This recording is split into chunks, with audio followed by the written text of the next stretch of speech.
Wow. Okay, I didn't leave the meeting. You'll be happy to hear. Excellent, excellent. We've started recording. That is brilliant, brilliant. So here we are today, with you, Chris, me. We are going to chat about leading a school in China. But Lovely. it's more than that, isn't it, Chris? I mean, Yeah. just tell us about you a little bit and your journey to all the exciting things you've been doing.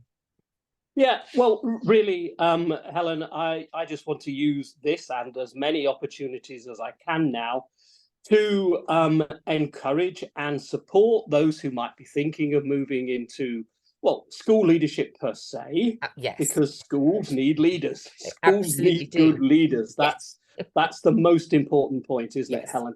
Yeah. And if we can do anything to get the right kind of people into the right places, what was it? Was it Fullen who said the right places on the bus? Then we'll have done a good job.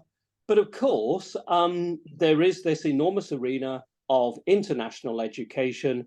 And do you know what? Britain is just one of the leading countries there. And so therefore, I kind of feel a little bit of responsibility to trying to make sure that we put the best people in the right places to provide the right kind of leadership that is going to make differences for students, families around the world, and that's what I've been trying to do a little bit from my platform in Beijing. Yeah. And I'm now working with an organization called Leading Your International School, which is trying to make its own little contribution in that area. Great. And here I am today talking to you, Helen, and hopefully inspiring a few of your listeners as well. Yes. So that's what I'm doing right now. And icing on the cake, I don't know, maybe you could use that expression, but it is backed by many years of experience of working in education, both in the UK and then latterly, as you quite rightly have said, for 10 years. Yeah, 10 years in China. Absolutely. Which I'm told is a long stint, although to me it just seems like yesterday. Yeah, because it's I know we'll talk about this. There are challenges, glorious challenges about working in China. But you didn't start off in China, though, did you? I mean, just talk through your journey there. Yeah, exactly. And you could say that I climbed the mountain the hard way. I think that's probably what some people might think. So I won't take us back to dates because that will give my age away. So let's just keep dates out of it. But way back when I studied for PGCE at the Institute of Education, London University, good old IOE. Yeah. And from there, I plunged recklessly into a career in what really must be, honestly seen as some of the most challenging schools in London, probably in the UK. So we're talking about schools in places like Haringey, places like Brent, the East End of London. So they were all very special places, shall we say, which had their own challenges. And that's what I enjoyed. That's what I enjoyed as, first of all, as a teacher, learning my way through the classroom, and then as a leader, the opportunity to engage with and to make a difference in places like that were very, very unique and very special. And I must have got something right because I went from head of department to assistant head teacher, deputy head teacher, and then for 10 years, head teacher.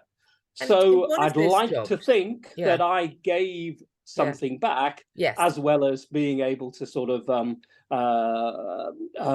enjoy the opportunities that those sorts of schools offered. Absolutely. One of the jobs, I remember we talked about this a bit before, and one of the jobs you did was about barrier-free learning. I mean, just talk a little bit about that, because that feels that underpins what it is that that was a career highlight. It really was. So again, I won't give names and dates, but suffice to say that I was employed as assistant head teacher access and achievement in the first newly opened barrier-free school for children with limited physical access, physical movement, what we would call, I think, differently abled young people who faced enormous challenges in life. Just absolutely enormous challenges.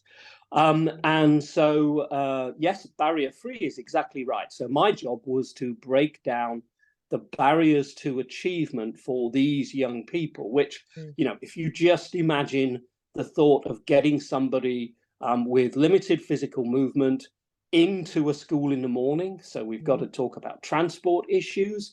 We've got to talk about working with local health authorities. Then we've got to get them into the right physical disposition in the school. So we're talking about providing physiotherapy during the day. So all of that had to be laid on.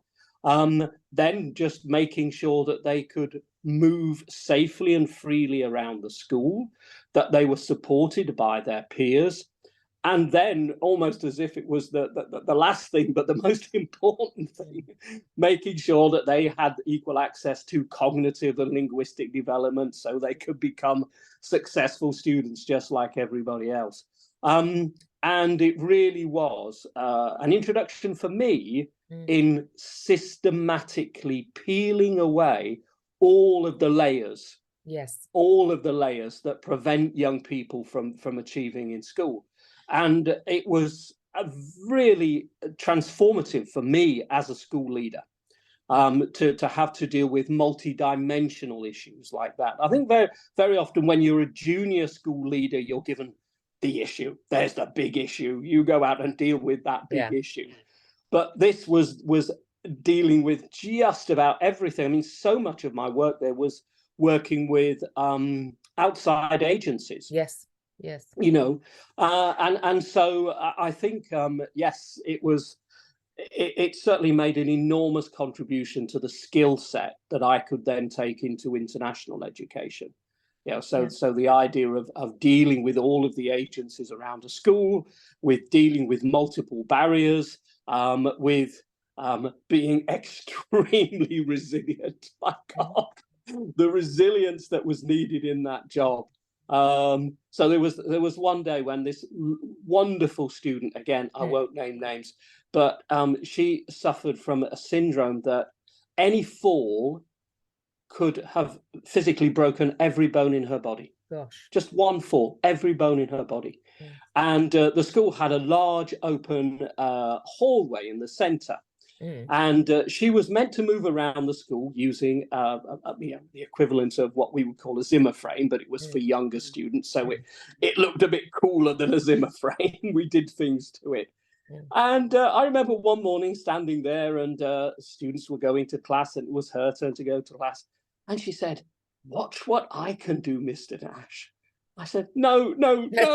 And she threw the Zimmer frame to the floor and, to her best ability, ran down this central hall through the sort of students that were going to class. And my heart was up in my throat. And I had to, again, I had to speak to her. I had to speak to her family. I had to speak to, children around her. If you see this student, please be extra careful. Eventually we sort of managed to persuade her that there were better ways of moving around the school. And that student gave my leaving speech when I left, which was so lovely. Yes. And thanked and praised the work that not just I'd done, but the whole school had done to help her to succeed. So yes, it was a real object lesson in dealing with all the sorts of issues and problems that can arise, that come between young people and their achievements. But also it taught me about the resilience, the strength of young people. And of course, their utterly inalienable right to schooling, to achievement, and to enjoy that. Here's the sting in the tail, Helen. It really is the sting in the tail. Many of these students with these sorts of disabilities and illnesses would not survive past their 16th or 17th birthday. That's hard. That was a chilling thought. Yes. Yeah. And so therefore, of course, you put your heart and your soul into making their education as special as every child should be. Yes. You know, and it wasn't about making them feel different or making them feel embarrassed or awkward about that, but it was just a clear message that we had to get it right for them first time, because there were no second chances. Yeah. And I think that's a philosophy that I've taken into working with every child now. Well, I think that's every bit of their education is 100% precious, and there are no second chances. We've just got to get it right for them.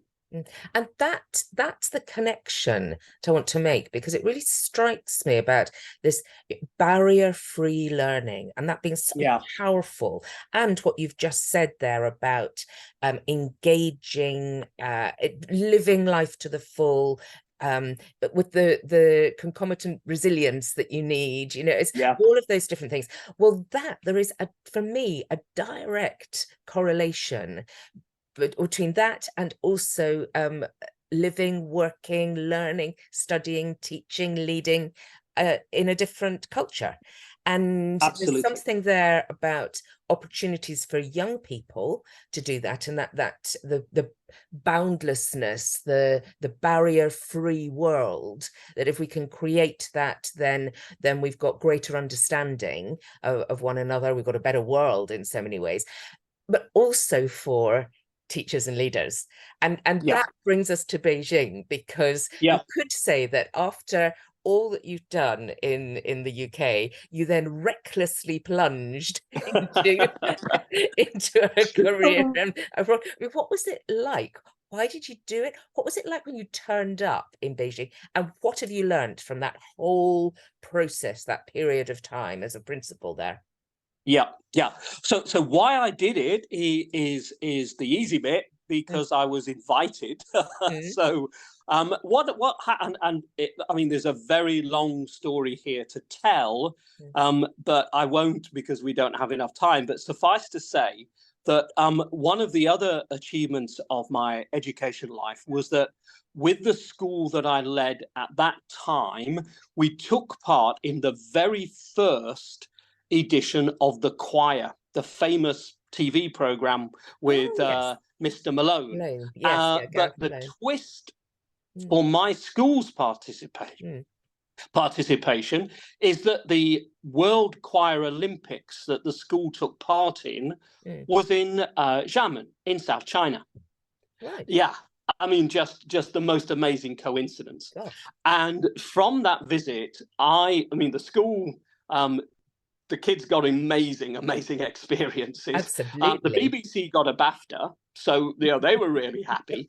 But I got introduced to a group of head teachers in China. Yes. That network grew. A few years later, I invited some of those head teachers to come to North London, where my school was based.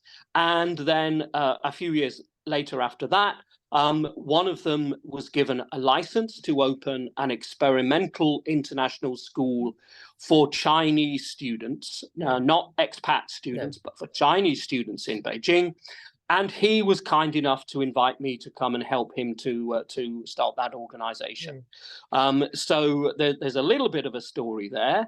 And it was an offer at the time that actually came absolutely perfect for me. I'd been a head teacher for 10 years. I won't say I was starting to get jaded, but I needed a new challenge. Yes.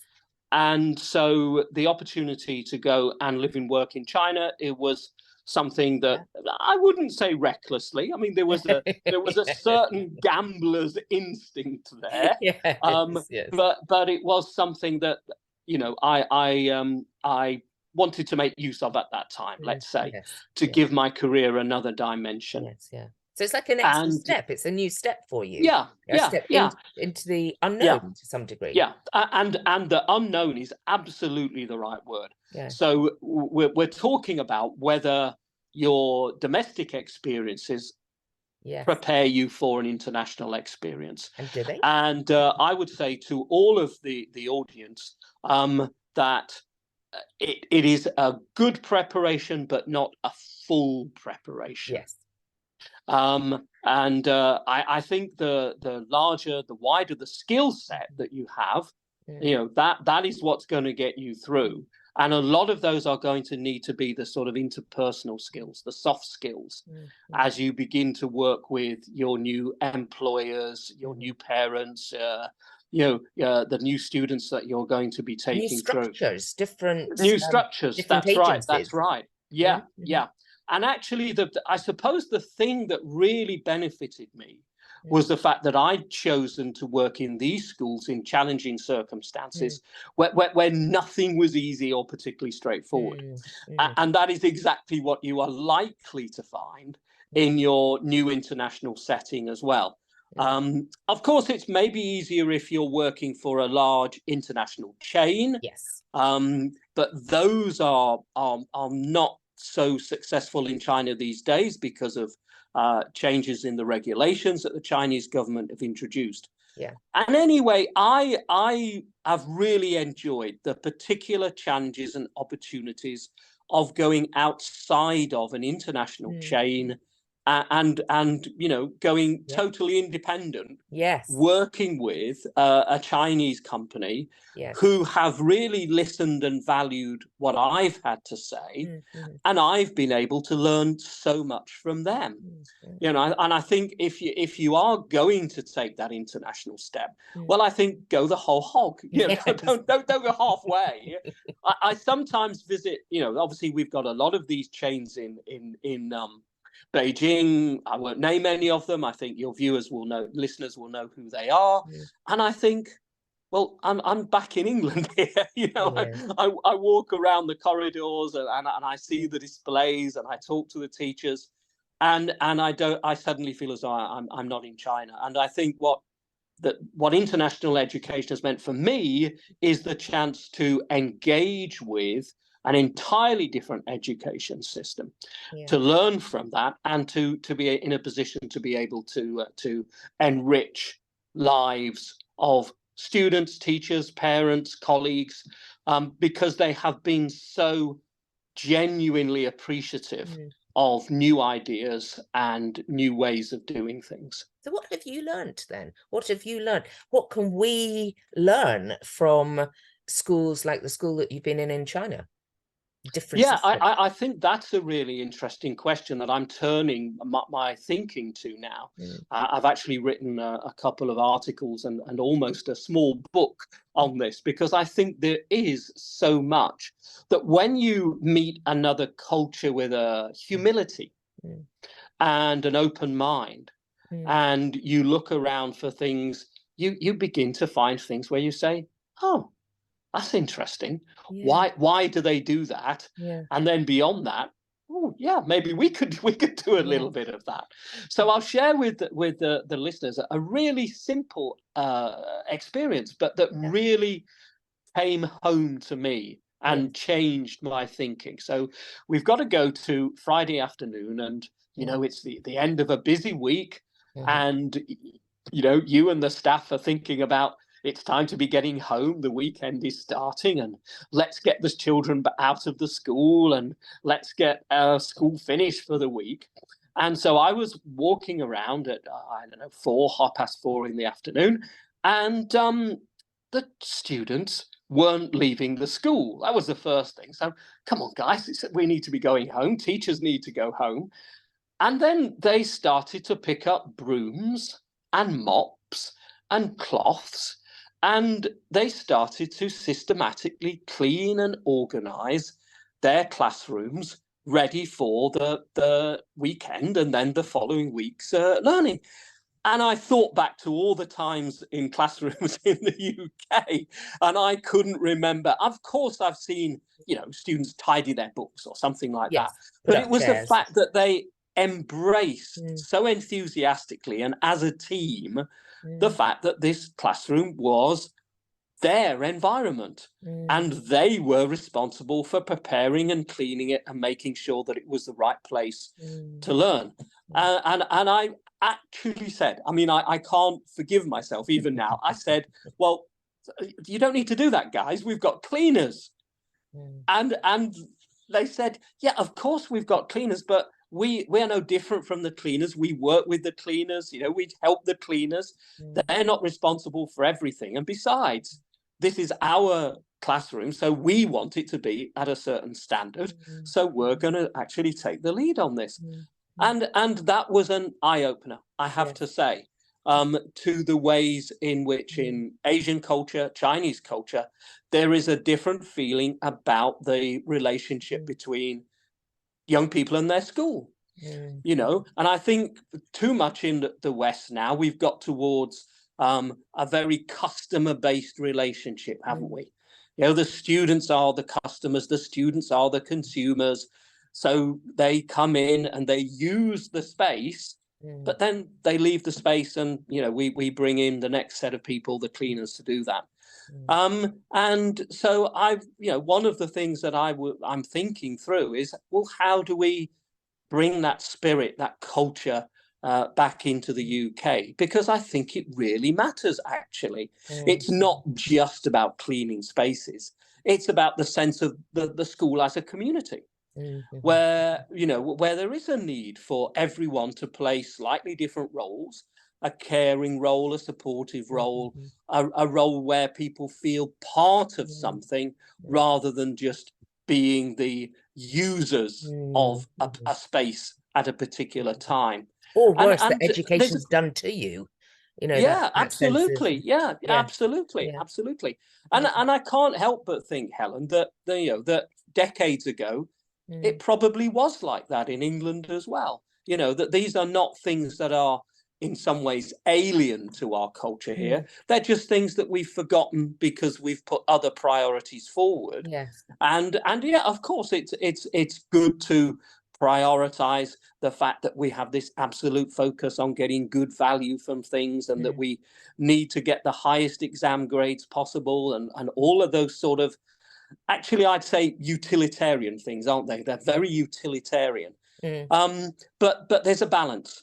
As we'd say in Chinese, there's a yin and a yang. And I think that in you know, that would be one way in which we could try to rebalance our experiences in education. The other one that again made enormous impact on me is the relationship between parents and the school. Now, I have to say that as a Chinese community school, my school works very hard at involving and engaging parents. It actually has a parent education system. So we try to contribute to helping parents to develop their own thinking in all sorts of different ways. But here's again, I'll paint a picture. So it's a Sunday morning, and it's probably only 8 o'clock on a Sunday morning. And I'm asked to speak to parents in a third-tier city. Now, I don't know if your listeners are familiar with that idea, but China ranks its cities according to their size. And so you have your first-tier cities, places like Beijing and Shenzhen.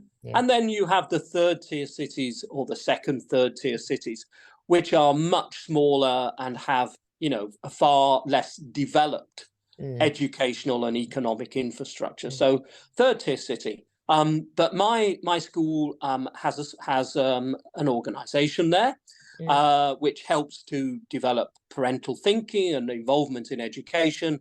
And so 8 o'clock one Sunday morning, I'm asked to give a speech to a hall of parents. And I sort of swallow twice and think, okay, all right, I'm game for this, as long as they're ready to listen to my rather poor Chinese and to accept translation. And so I walked out to the stage expecting, well, in England, what would you expect? Sunday morning, what would you expect? An audience at most of, say, 50, probably quite ambitious. less. Yeah, even 50 might be ambitious. And here is a hall full of parents. So we're talking about probably 1,000 parents. And, you know, they haven't got skin in the game, as the phrase goes. Skin in the game would be that their children are going to go to an international university. Yeah, that's why a lot of parents might come to see me, because they're interested in international education. These parents, because they're in this third tier city, really economically, they are not going to be able to send their children abroad. But 1,000 parents and at least one notebook per family, with someone ready to listen to every word that I said, because what they wanted to hear from me were ideas about how parents can better improve their children's learning.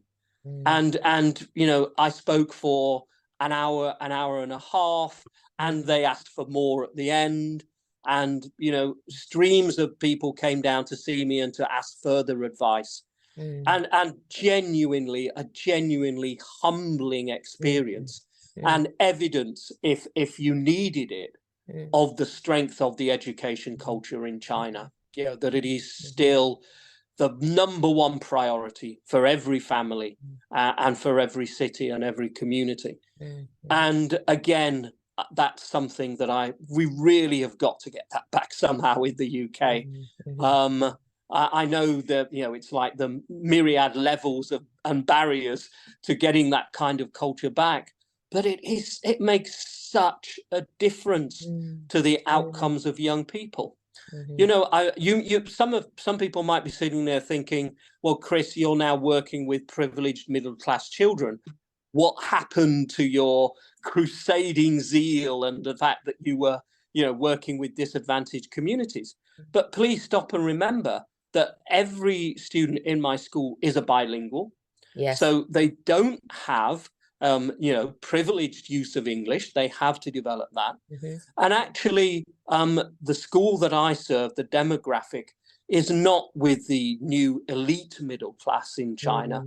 It's with what I like to call the Marks and Spencer's parents, you know, the aspirational parents who don't have any experience themselves of international education, but see this as being something that can make a difference for their child, but also know that they can, through this, help their child to contribute to the continuing development of China. So, you know, they're very focused on making sure that their child plays a useful role in society in the future. So we're talking about, you know, the ideas of Confucius.